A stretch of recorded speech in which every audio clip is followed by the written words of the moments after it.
সুপ্রিয় দর্শক মণ্ডলী, এই ভিডিওতে আজকে আমি আপনাদের মাঝে মহানবী হযরত মুহাম্মদ সাল্লাল্লাহু আলাইহি ওয়াসাল্লাম এর ছেলে এবং মেয়েদের নাম পরিচয় সংক্ষিপ্ত আকারে জানাবার চেষ্টা করব ইনশাআল্লাহ। যে সমস্ত ব্যক্তি অর্থাৎ যে সমস্ত লোক নবী মুহাম্মদ সাল্লাল্লাহু আলাইহি ওয়াসাল্লাম এর সন্তানদের নাম এবং পরিচয় জানেন না, তারা অবশ্যই শেষ পর্যন্ত ভিডিওটি দেখতে থাকুন। হযরত নবী মুহাম্মদ রাসূলুল্লাহ সাল্লাল্লাহু আলাইহি ওয়াসাল্লাম এর পুত্র সন্তান হযরত কাসিম রাদিয়াল্লাহু তাআলা আনহু, যার অর্থ বন্টনকারী। হযরত কাসিম ইবনে মুহাম্মদ সাল্লাল্লাহু আলাইহি ওয়াসাল্লাম তিনি ছিলেন মহানবী হযরত মুহাম্মদ সাল্লাল্লাহু আলাইহি ওয়াসাল্লাম ও মা খাদিজাতুল কুবরা রাদিয়াল্লাহু তাআলা আনহা এর প্রথম সন্তান। হযরত কাসিম বিনতে মুহাম্মদ সাল্লাল্লাহু আলাইহি ওয়াসাল্লাম এর 2 বছর পূর্ণ হওয়ার পূর্বেই তিনি ইন্তেকাল করেন এবং তিনাকে সৌদি আরবের মক্কায় জান্নাতুল মাওলা কবরস্থানে সমাহিত করা হয়। মহানবী হযরত মুহাম্মদ সাল্লাল্লাহু আলাইহি ওয়াসাল্লাম এর আরেক পুত্র তাহির, যার অর্থ পবিত্র এবং বিশুদ্ধ।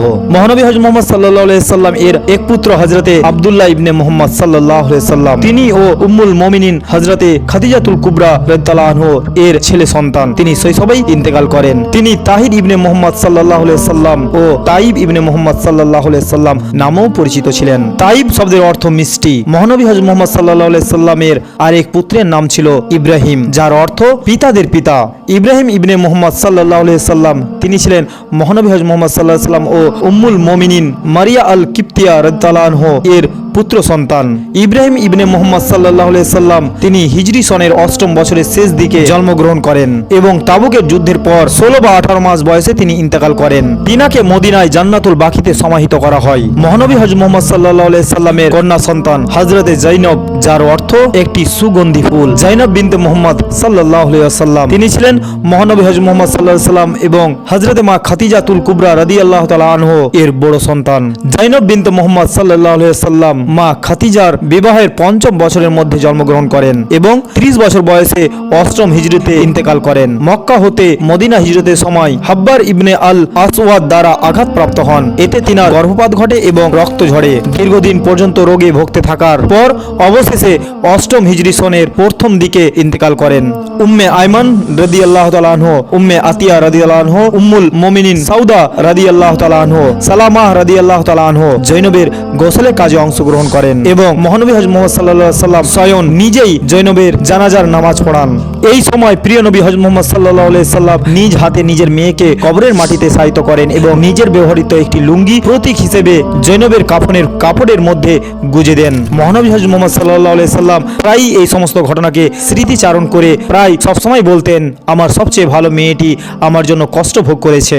মহানবী হযরত মুহাম্মদ সাল্লাল্লাহু আলাইহি ওয়াসাল্লামের কন্যা সন্তান হযরতে রুকাইয়া, যার অর্থ উন্নতশীলা। রুকাইয়া বিনতে মুহাম্মদ সাল্লাল্লাহু আলাইহি ওয়াসাল্লাম তিনি ছিলেন মহানবী হযরত মুহাম্মদ সাল্লাল্লাহু আলাইহি ওয়াসাল্লাম এবং উম্মুল মুমিনিন খাদিজাতুল কুবরা রাদিয়াল্লাহু তাআলা আনহা এর মেয়ে। তিনি মহানবী হযরত মুহাম্মদ সাল্লাল্লাহু আলাইহি ওয়াসাল্লাম এর নবুয়ত লাভের 7 বছর আগে মক্কাতে জন্মগ্রহণ করেন। তিনি প্রথমে উতবা ইবনে আবু লাহাবকে বিয়ে করেন, কিন্তু তিনি ইসলাম গ্রহণের পর তালাক প্রাপ্ত হন এবং এরপর রুকাইয়া বিনতে মুহাম্মদ সাল্লাল্লাহু আলাইহি ওয়াসাল্লাম তিনি ওসমান ইবনে আফফানের সহিত বিবাহ বন্ধনে আবদ্ধ হন। রুকাইয়া বিনতে মুহাম্মদ সাল্লাল্লাহু আলাইহি ওয়াসাল্লাম খুবই রূপ লাবণ্যের অধিকারিণী ছিলেন। রুকাইয়া ছিলেন স্বামীর প্রতি যত্নবান একজন মহিলা এবং নিজ স্বামীর সংসারে সে ছিল আন্তরিক। হযরতে উম্মে কুলসুম মহানবী হযরত মুহাম্মদ সাল্লাল্লাহু আলাইহি ওয়াসাল্লামের আরেক মেয়ে হযরতে উম্মে কুলসুম রাদিয়াল্লাহু তাআলা আনহা, যার অর্থ স্বাস্থ্যবানের মা। উম্মে কুলসুম বিনতে মুহাম্মদ সাল্লাল্লাহু আলাইহি ওয়াসাল্লাম তিনি ছিলেন মা খাদিজা রাদিয়াল্লাহু আনহার কন্যা সন্তান। মহানবী হযরত মুহাম্মদ সাল্লাল্লাহু আলাইহি ওয়াসাল্লাম এর নবুয়ত লাভের 6 বছর পূর্বে হযরতে উম্মে কুলসুমের মক্কাতে জন্মগ্রহণ হয় এবং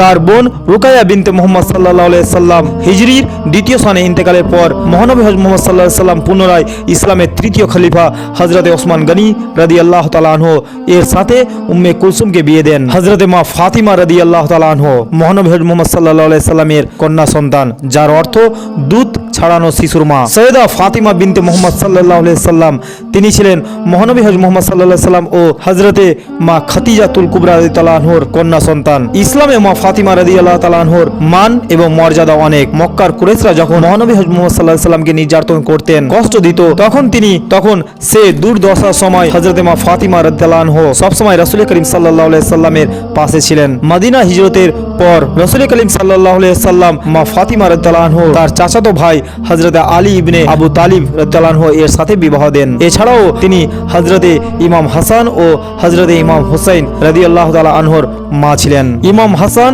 ও ইমাম হুসাইন রাদিয়াল্লাহু তাআলা আনহু দুই ভাই জান্নাতে যুবকদের নেতা হবেন। তাছাড়াও হযরতে মা ফাতিমা রাদিয়াল্লাহু তাআলা আনহুর 4টি কুনিয়াতি নাম রয়েছে উম্মে আবিয়া, উম্মে আল হাসানা, উম্মে আল হাসান, উম্মে আল হুসেন। হে আল্লাহ পরওয়ারদিগার মহান রব্বুল আলামিন আল্লাহ পাক, আপনি নবী মুহাম্মদ সাল্লাল্লাহু আলাইহি সাল্লাম ও তার আহলে বাইতের উপর আপনার করুণ ও অফুরন্ত রহমত বর্ষিত করুন। নিশ্চয় আপনি সর্বোচ্চ প্রশংসিত ও সম্মানের অধিকারী। সুপ্রিয় দর্শক মণ্ডলী, ভিডিও সম্পর্কে আপনার মতামত আমাদেরকে কমেন্ট করে জানাতে পারেন। আর নিয়মিত ইসলামিক ভিডিও পেতে আমাদের চ্যানেলটি অবশ্যই সাবস্ক্রাইব করে পাশের বেল আইকন বাজিয়ে দেবেন। আসসালামু আলাইকুম ওয়া রাহমাতুল্লাহি ওয়া বারাকাতুহু।